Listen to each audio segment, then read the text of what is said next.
I'm Srividya Samavedi. Welcome to part 3 of my vlog of EBC.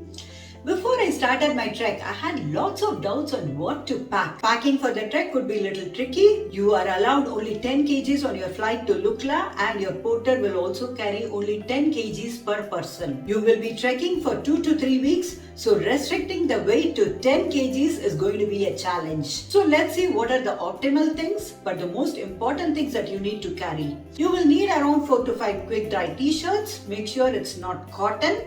It should be a polyester or any material that dries very quickly. 3 or 4 waterproof trekking pants. You can repeat all your clothes at least 3 or 4 times. You will need 2 to 3 thermal wears. Take a down jacket, 1 fleece jacket, 1 Gore-Tex jacket. Gore-Tex is very important. It's a windbreaker. Make sure it is waterproof. The climate is unpredictable. It could be sunny in the morning. It could snow in the afternoon. It could be windy. So you have to be prepared for all of this. A cap or a hat with a ear flap. Otherwise, you can take a ear plug which will protect your ears from the sun. Take a beanie, a buff or a neck warmer, 1 thin gloves and 1 thick glove. See if you can take a touch sensitive gloves. You can take a glove liner. You will need an ultralight shock absorbing trekking poles. For the trekking shoes, take 1 size bigger than your normal size. Take a good ankle support. If need be, take a wide shoe. The most important thing is to practice with that shoe for at least 1 month before the start of your trek. Otherwise, after you go there, you realize that your shoes are not comfortable, then you're going to suffer for your entire trek. Take your sunglasses, sunscreen, lip balm, body lotion, all your toiletries. The next essential thing is your trekking bag. Make sure it's lightweight. Just 30 to 40 liters should be good enough. A rain cover for your trekking bag. Poncho is very important. It could start snowing suddenly. 1 or 2 toilet rolls, wet wipe. I packed some microfiber towels, but to be very frank, I didn't use them. I found the microfiber towels were too thick. You will not be able to take bath beyond Namche. So I didn't find the towels very important. I just used the toilet rolls to wipe myself. And I got a fanny pack from Decathlon. It looks somewhat like this. This is very useful because it has various compartments, 1 or 2 compartments. It has a zip over here and it has some pockets. So this was very useful. I could just put my video camera, my GoPro, my phone, my sunglasses, my wallet. This had loops and I could put my carabiner onto the loop and I could hang my water bottle also onto it. If you're prone to blisters, you can also take these medical tapes along with you. You can just stick it onto your toes or your heels. I forgot to take my thermos, so I had to buy one at Namche. I got this at Namche. The thermos I got at Namche was 1500 NPR. It was not enough for me, so I had to buy one more at Dingboche. So I got a 1.5 liter thermos, 4000 NPR. The cost for hot water increases as you go higher up. Hot water is expensive. If you buy 1 liter of hot water at Namche, it costs 200 NPR, whereas at Lobuche or Gorakshap, it could cost 500 or even 700 NPR. Don't forget to buy a thermos because water is very cold, and even if you buy hot water, it will not stay hot beyond half an hour. That reminds me, take either water tablets. If you don't like the taste of the chlorine tablets, you can buy UV filter water bottles. It's all available. Headlamp is essential because if you go for an early morning trek, it will be dark and you will need it. You may also need a mini torch in case power goes off in the room. A solar charger which can be secured to your backpack is very important. You can charge your power bank using the solar charger. Beyond Namche, there are no charging points and you will have to pay at least 500 NPR to charge your phone or your smartwatches or any device. If you have to charge your DSLR or video camera or GoPro, the cost could be much higher than that. It could be as high as 1000 or 1500 NPR. Electrolyte tablets can be added to water to get instant energy as you trek. You can get your snack bars at Namche Bazaar. We got a lot of Snicker bars, and the most important thing is micro spikes. I think many people don't suggest a micro spike. It could be slippery when you trek in snow. In the month of March, it snowed heavily, so don't forget your micro spikes. You can get a SIM card at Kathmandu or Lukla. Beyond Lukla, you won't get a SIM card. SIM card works up to Dingboche and I think it works in EBC. It may not work in Dingboche or Gorakshap, I'm not sure. Wi-Fi is available in all tea houses. You'll have to pay extra for it. The charges will increase as you go higher up the altitude. Don't forget to take your medicines, painkillers, generic medicines for your cold, cough, fever, antiseptic creams, antacids like Gelusil or Digene, and whatever medicines you think you require. And don't forget your Diamox. We have already spoken about it earlier. Last but not the least, take ample of cash, your phone pay, your your Google Pay, your credit card, your Paytm, nothing will work. It's only cash that works in Nepal. The packing list is updated in the description box for your reference. I hope this comprehensive list was useful. Let's not waste any more time and let's start our trek.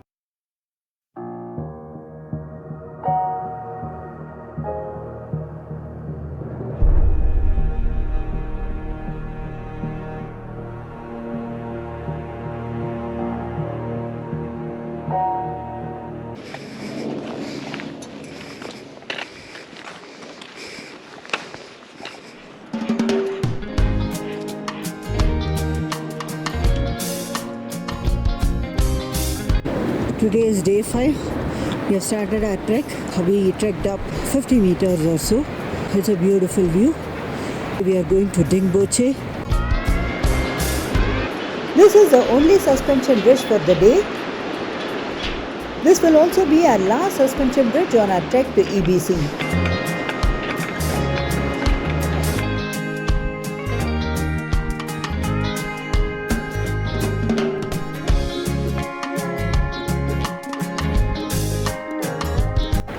That's a suspension bridge which we crossed just now. It's a fantastic view and the climate is good. Though it has been snowing since night, it's a pleasant climate in the morning.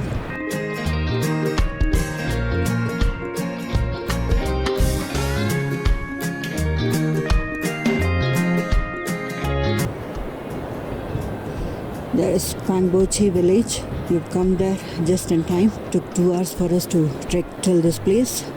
We'll have tea here and proceed for a trek further.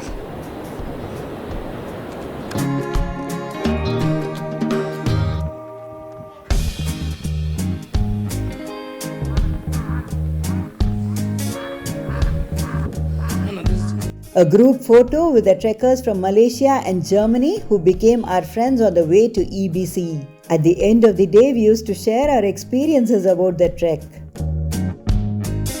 The locals use rocks from the mountains to build their houses.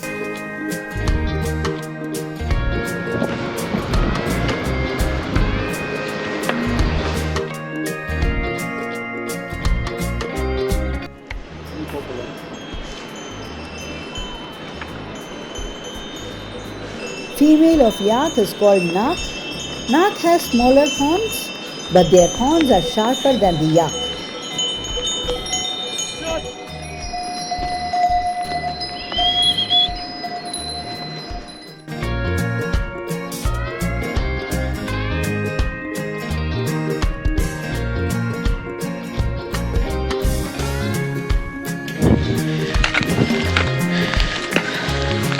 This is above 4,000 meters, so we can barely see any tree line. There are only small shrubs here. It's all barren land.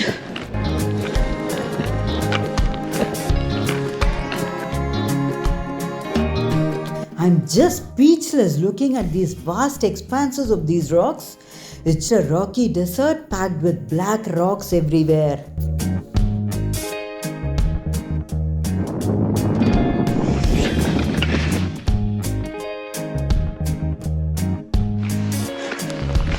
It has started snowing. Droplets of snow has fallen on these shrubs and it looks as if pearls are embedded in these shrubs. Beautiful.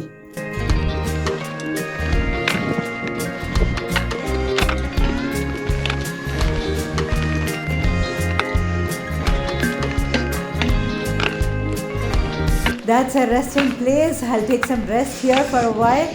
I've been trekking for more than 4 hours. These are garbage collection points which are usually there at the resting places for the trekkers.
way to Dingboche, but the climate is getting worse.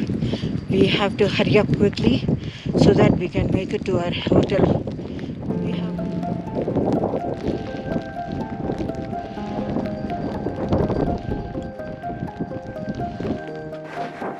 The weather is becoming unfavorable, the biting cold wind is getting nastier, the threatening clouds engulfing our trail, it's a flurry of action.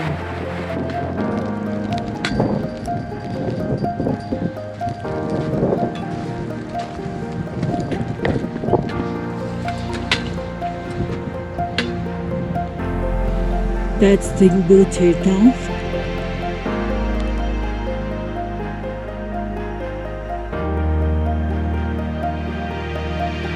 We finished our day 5 trek. We started at Millingo at 8 a.m. in the morning and we came here to Dingboche at 2:45 p.m.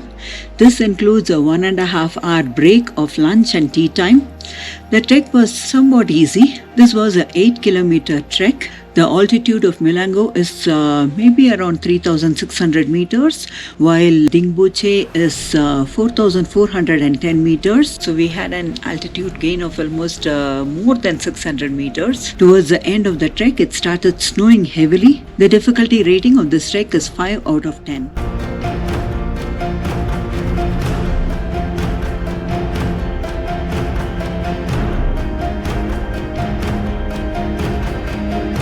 I'm impressed looking at the taps here in the washrooms, but then I realize it doesn't work. There is no water in the tap.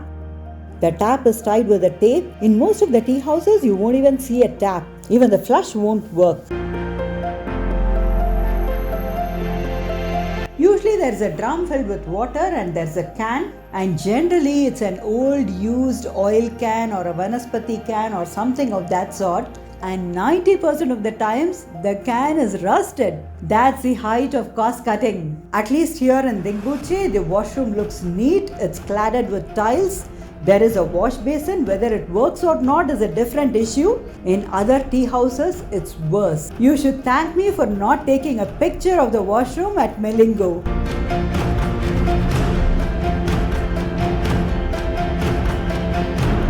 From Dingboche and beyond, the water in the drum freezes. In the middle of the night when I woke up, the water in the drum was completely frozen. I had to break the ice using the can and then use it. As a matter of fact, the water in my water bottle also froze.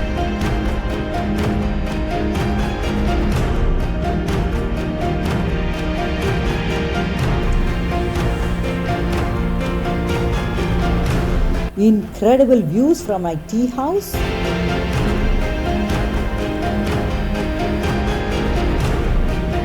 The majesty and the vastness of the Himalayas and the endless vistas is just mind-blowing.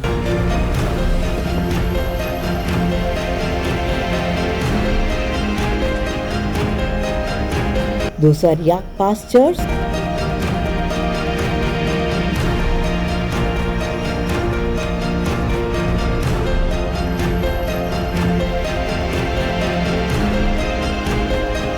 A contrasting view of Ahmedabad. I'm dumbfounded at the way she changes her appearance throughout our trek.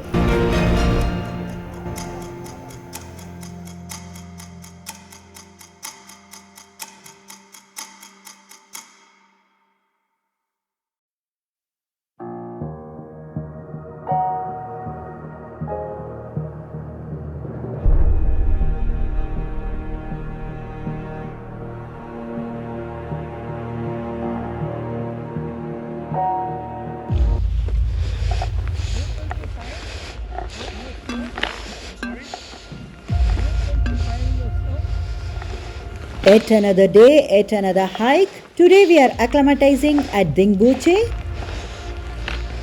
It snowed the entire night. Hiking in the snow is tricky, it's slippery. I'm trying to be as slow as possible and careful. I don't want to break any of my bones.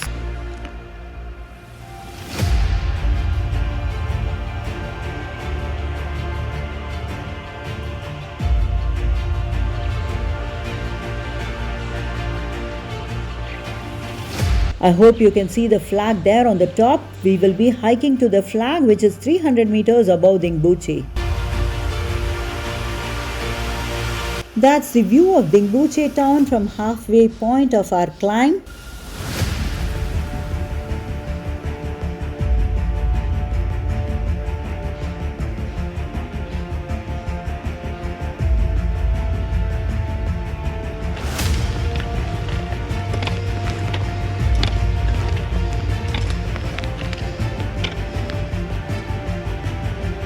As we climb higher, it's gradually getting colder. Moreover, the oxygen levels in the air are low, so breathing becomes difficult. We have to take deep breaths as we hike.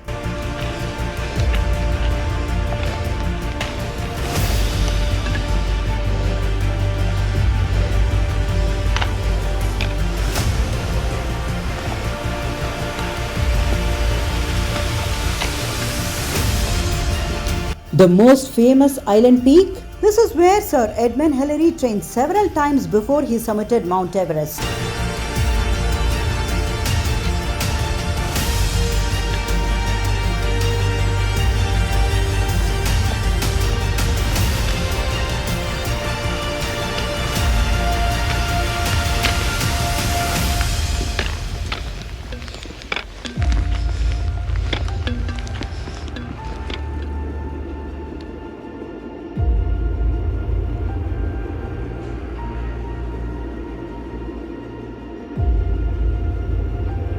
Even though the trek is challenging, it's gratifying. Hiking in rocky terrain in the snow is not easy at all.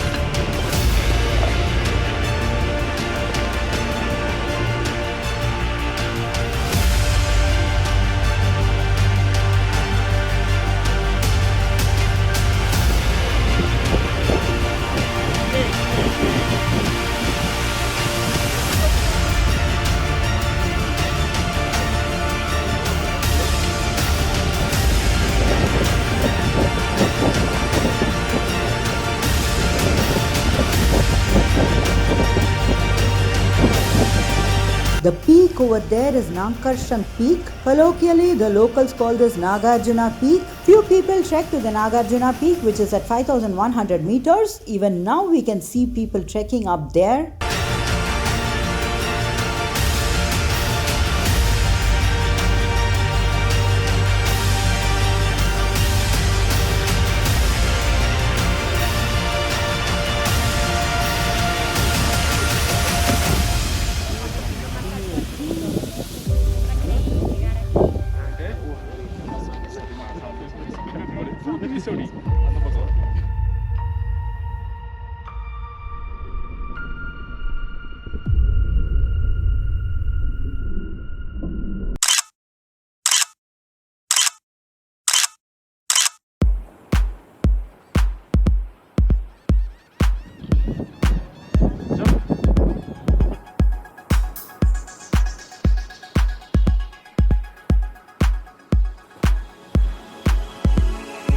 That's Lhotse, the fourth highest mountain.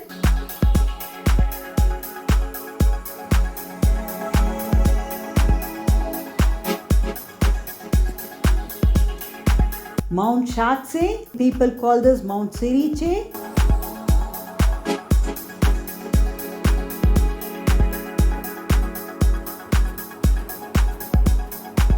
Island Peak got its name because it looks like an island in the sea of ice. It's also called Imjatse, but Island Peak is more popular. That's Chopolu, the holy mountain.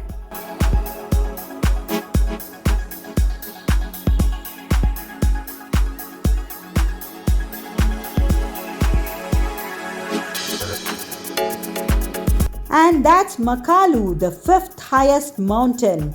I think this is the first time we are seeing Makalu Peak in our trek.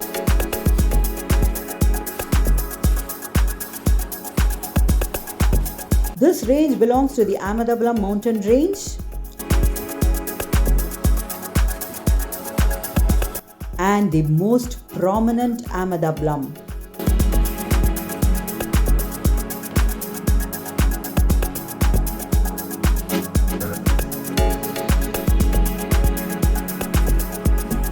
That's Kangteka or the snow saddle.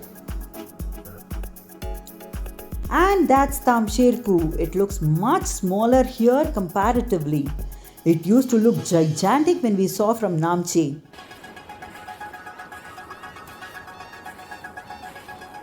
We can see 3 mountains over there. The first one, which is steep, is Tavuche.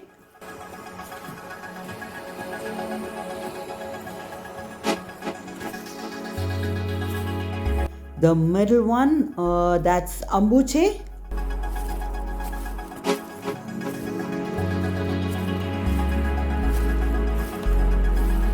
And that's Cholache, the climbing mountain.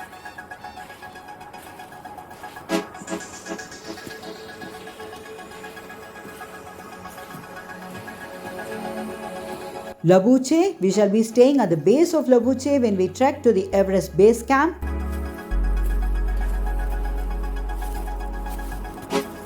If there is a paradise on earth, this is it. Nature has endowed this place with implausible beauty and charm. This is beauty amplified.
We have started our descent down to the hotel.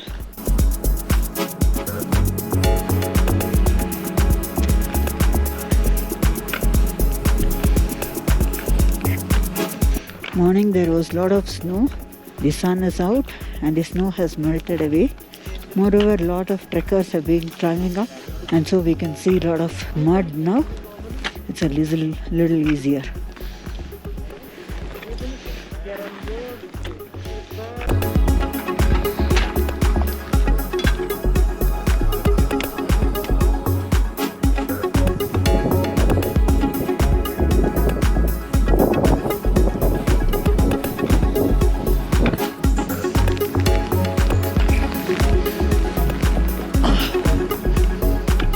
Day 6. So today is an acclimatization day.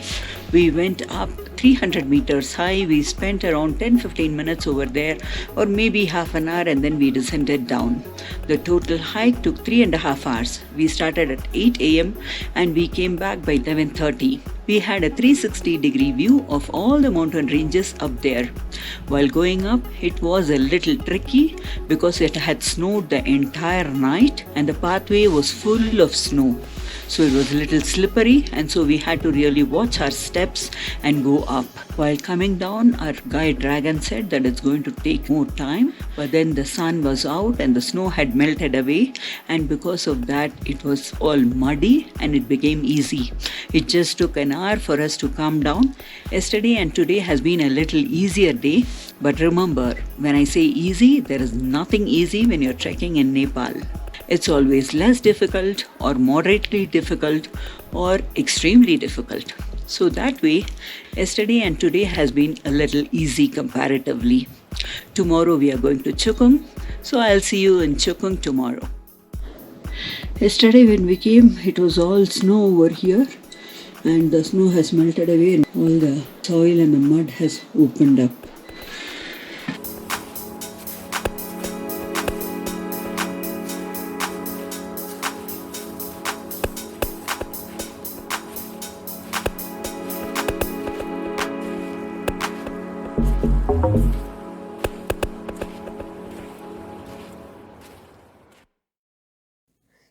enjoyed watching this video, please do like, share and subscribe to my channel, and don't forget to hit the bell button.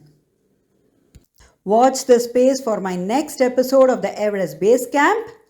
Take care and bye.